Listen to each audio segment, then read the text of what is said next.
आज हम fluid mechanics को स्टार्ट करने जा रहे हैं हाइड्रोलिक एंड हाइड्रोलिक मशीन्स को। तो हाइड्रोलिक एंड हाइड्रोलिक मशीन्स को फ्लूइड मैकेनिक्स के नाम से भी जाना जाता है। दोनों एक ही चीज़ है, ठीक है। तो फ्लूइड मैकेनिक्स को पढ़ते हैं सबसे पहले। तो फ्लूइड क्या होता है? Fluid is a substance which can flow, ठीक है। वो सब्सटेंस जो फ्लो हो सके, विच कैन फ्लो, ठीक है। जैसे कि एग्जाम्पल में क्या आ गया, गैस हो गया या लिक्विड हो गया। और मैकेनिक्स क्या है? It is a branch of science, ये एक ऐसा ब्रांच ऑफ साइंस है which deals with study of forces and its effect, ठीक है। Study of forces and its effect. और ये फोर्स किस टाइप के होते हैं? Internal force and external force, ठीक है। इसी चीज़ के स्टडी को मैकेनिक्स कहा जाता है। और फ्लूइड मैकेनिक्स को कैसे डिफाइन करेंगे हम? फ्लूइड मैकेनिक्स की जब बात करते हैं तो फ्लूइड मैकेनिक्स एक ऐसा ब्रांच ऑफ साइंस है जिसमें कि हम फोर्स को स्टडी करते हैं, किस पर? फ्लूइड पर, ठीक है। तो ये क्या है? ये फ्लूइड मैकेनिक्स है। इसको कैसे डिफाइन करेंगे कि it is a branch of science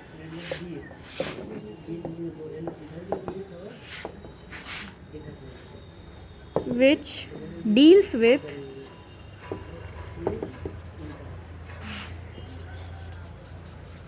study of forces and its effect on fluids, ठीक है।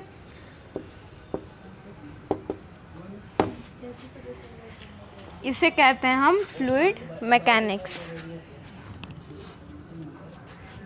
अब इंट्रोडक्शन को हम स्किप कर सकते हैं, या इंट्रोडक्शन वाला चैप्टर हम बाद में देखेंगे क्योंकि वो एक बहुत इजी चैप्टर है, ठीक है।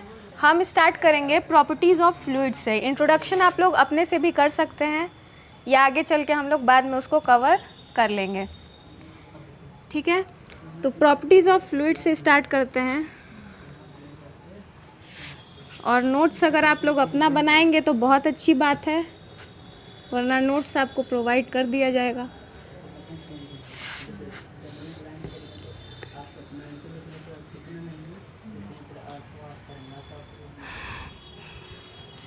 हम स्टार्ट करते हैं second chapter properties of fluid से। और फर्स्ट चैप्टर बहुत इजी चैप्टर है, आप लोग पिछले क्लास में भी पढ़े ही होंगे, उसको हम लोग बाद में देखा जाएगा, ठीक है। इस चैप्टर में न्यूमेरिकल भी आएंगे, डेफिनेशंस भी हैं, थोड़ा बहुत कॉन्सेप्ट भी है। और बढ़ते हैं आगे। तो फ्लूइड हम सबसे पहले क्या बताए थे? फ्लूइड वो सब्सटेंस होता है जो फ्लो कर सके, ठीक है। सब्सटेंस विच कैन फ्लो, ठीक है। जैसे कि गैस हो गया, वेपर हो गया, लिक्विड हो गया, ओके। इसमें सबसे पहले हम वॉल्यूम देखते हैं। इसको हिंदी में आयतन कहते हैं, ठीक है। ये क्या होता है? किसी ऑब्जेक्ट द्वारा एटमॉस्फेयर में ऑक्यूपाई किए गए स्पेस को हम वॉल्यूम कहते हैं, ठीक है। किसी ऑब्जेक्ट द्वारा एटमॉस्फेयर में ऑक्यूपाई किए गए स्पेस को वॉल्यूम कहते हैं। इसका यूनिट होता है मीटर क्यूब, ठीक है। नेक्स्ट हम पढ़ेंगे डेंसिटी के बारे में। डेंसिटी क्या होता है? नंबर ऑफ मॉलिक्यूल्स जो किसी वॉल्यूम में एंटर करते हैं, ठीक है, उसको हम डेंसिटी कहते हैं। Number of molecules which enter the given volume. ठीक है, किसी वॉल्यूम में, वॉल्यूम V में कितने नंबर ऑफ मॉलिक्यूल्स एंटर हो रहे हैं, इसको हम डेंसिटी से रिप्रेजेंट करते हैं। डेंसिटी दो टाइप्स के होते हैं, एक होता है मास डेंसिटी, दूसरा होता है वेट डेंसिटी।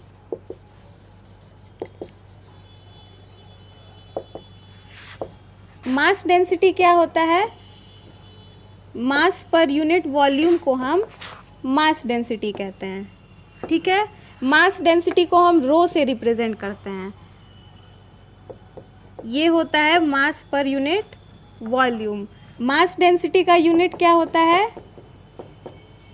केजी पर मीटर क्यूब। वेट डेंसिटी को हम यहाँ पर देखते हैं।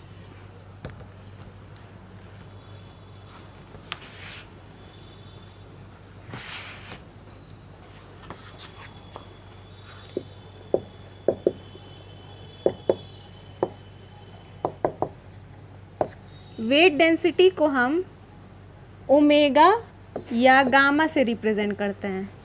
ठीक है, वेट डेंसिटी क्या होता है? वेट पर यूनिट वॉल्यूम। इसका फॉर्मूला होता है वेट अपॉन वॉल्यूम। ठीक है, अब वेट क्या होता है? m इंटू जी होता है वेट।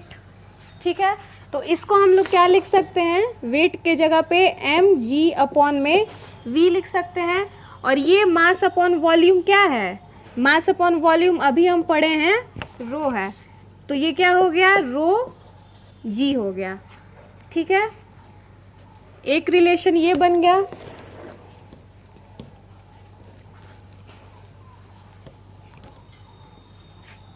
दूसरा, अब यूनिट की बात करते हैं। वेट का यूनिट होता है न्यूटन और वॉल्यूम का होता है मीटर क्यूब। तो वेट डेंसिटी का unit newton upon metre cube हो गया। ठीक है, और एक और यूनिट इसका हम लिख सकते हैं, जैसे एक न्यूटन किसके बराबर होता है? KG metre upon second square. जब हम इसको गामा में रखेंगे तो ये क्या हो जाएगा? KG metre second square into metre cube. ठीक है, तो ये एक मीटर कट गया, तो क्या बचा? KG metre square second square. तो दो ठे यूनिट बनता है हमारा वेट डेंसिटी का, न्यूटन अपॉन मीटर क्यूब और KG metre square, KG upon metre square second square. ठीक है, अब वेट डेंसिटी के बाद आता है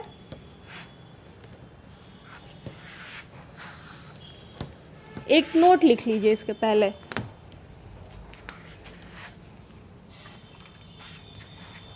एक नोट पॉइंट लिखिएगा डेंसिटी और वेट डेंसिटी के लिए।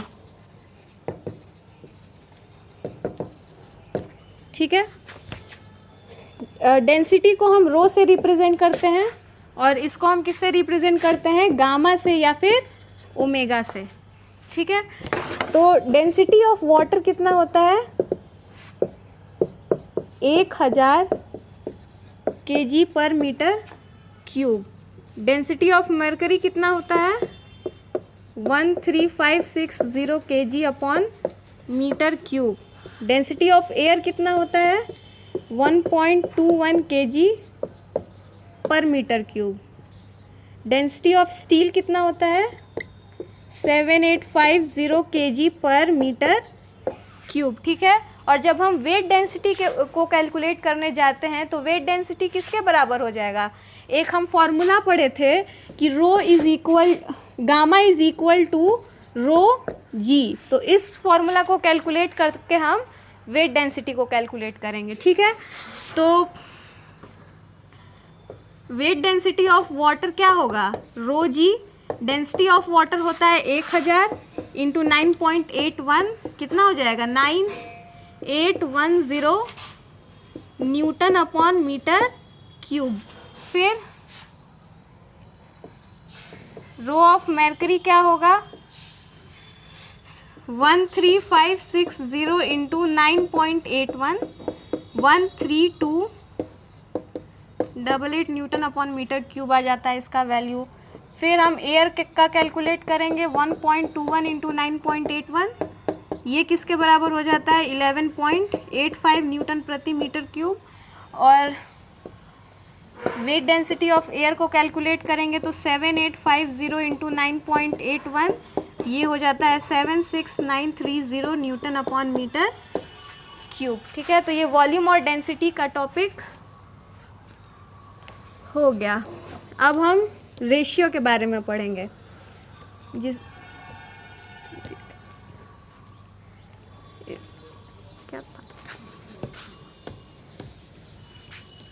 स्पेसिफिक ग्रेविटी और स्पेसिफिक डेंसिटी, जिसको हिंदी में हम अपेक्षित गुरुत्व और अपेक्षित घनत्व कहते हैं। ठीक है,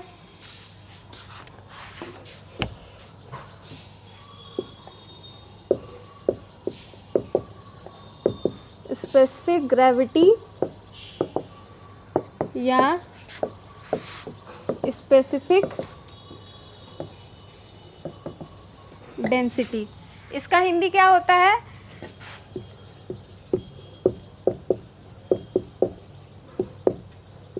अपेक्षित गुरुत्व या अपेक्षित आयतन।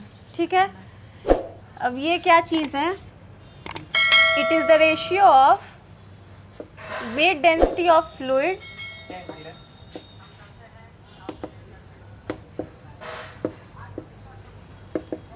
Upon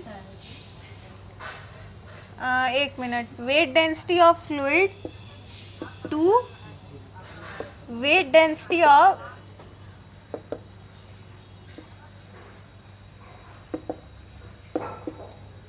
standard fluid. ठीक है, देखिए ये आयतन नहीं होगा, ये घनत्व होगा, अपेक्षित घनत्व। ठीक है, तो स्पेसिफिक ग्रेविटी और स्पेसिफिक डेंसिटी को हम बताए हैं कि ये रेशियो होता है वेट डेंसिटी ऑफ फ्लूइड और wait density of standard fluid में। ठीक है, तो इसको हम ऐसे लिखेंगे कि वेट डेंसिटी ऑफ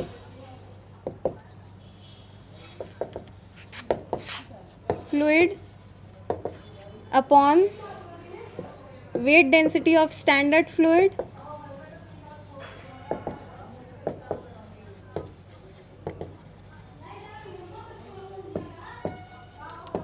अब हम पढ़े थे कि वेट डेंसिटी, जिसको हम गामा से रिप्रेजेंट किए थे, ये क्या होता है, रो इंटू जी के बराबर होता है।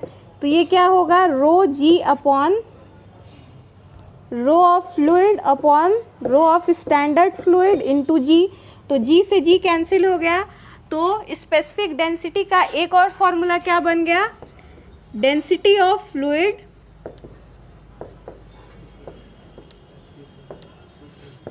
Upon density of standard fluid. ठीक है,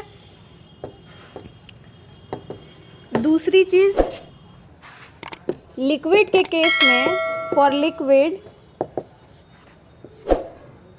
हम स्टैंडर्ड फ्लूइड किसको लेते हैं, वाटर को लेते हैं।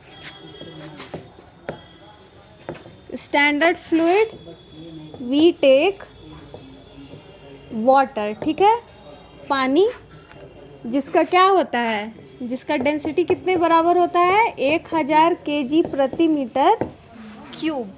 ठीक है, और गैस के केस में, फॉर गैस हम स्टैंडर्ड फ्लूइड किसको लेते हैं, वी टेक एयर, जिसका वैल्यू कितना होता है, 1.21 kg अपॉन मीटर क्यूब। ठीक है, और एक चीज़ समझिएगा, अगर और स्पेसिफिक ग्रेविटी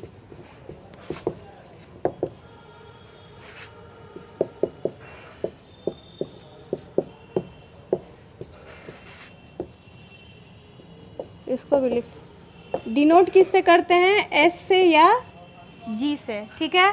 और ये एक यूनिटलेस क्वांटिटी है, इसका कोई यूनिट नहीं होता है, क्योंकि स्पेसिफिक ग्रेविटी के फॉर्मूले में ऊपर भी डेंसिटी होता है और नीचे भी डेंसिटी होता है, इसलिए वो कट जाता है, यूनिटलेस क्वांटिटी बन जाता है, ठीक है। और इसके बाद इस टॉपिक पर बेस्ड न्यूमेरिकल्स भी हैं। स्पेसिफिक ग्रेविटी का यूज़ हम कंपेयर करने के लिए करते हैं, ठीक है। अब जैसे कि अगर लिक्विड को हम, वाटर को हम ले सकते हैं कंपेयर करने के लिए, या एयर को भी ले सकते हैं, लेकिन हम फ्लूइड मैकेनिक्स पढ़ रहे हैं, हाइड्रोलिक्स पढ़ रहे हैं, तो 99% केस में हम वाटर को कंसिडर करेंगे, ठीक है। तो अगर मान लीजिए ये ऑब्जेक्ट है, ठीक है, और इसका स्पेसिफिक ग्रेविटी जो है 1 से अधिक है, तो ये पानी में क्या करेगा, डूब जाएगा। और इसका और अगर स्पेसिफिक ग्रेविटी किसी ऑब्जेक्ट का 1 से कम होता है, जैसे 0.8 0.6 हो जाए, तो वो क्या करेगा, वो पानी के ऊपर तैरेगा, क्योंकि वो पानी से हल्का हो जाएगा, ठीक है।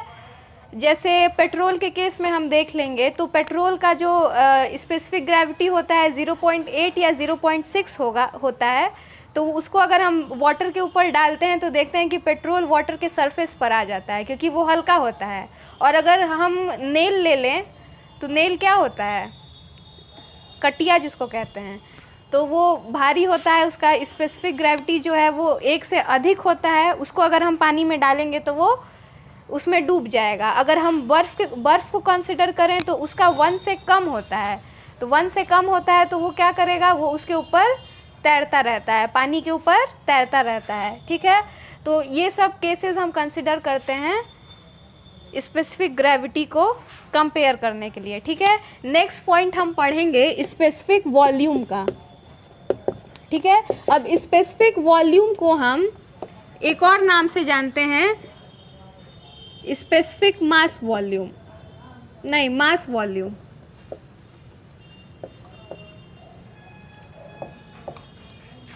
ये क्या होता है, ये होता है ratio of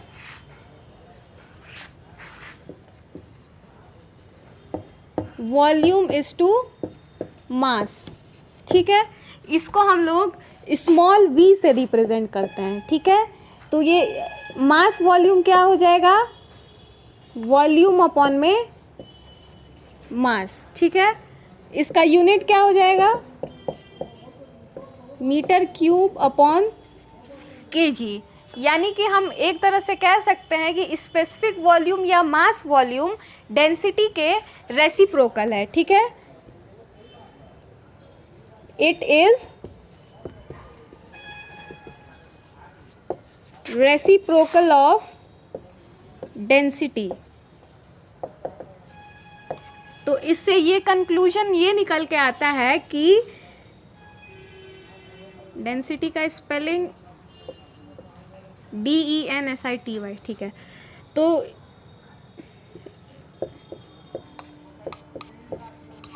density into specific volume is equal to 1।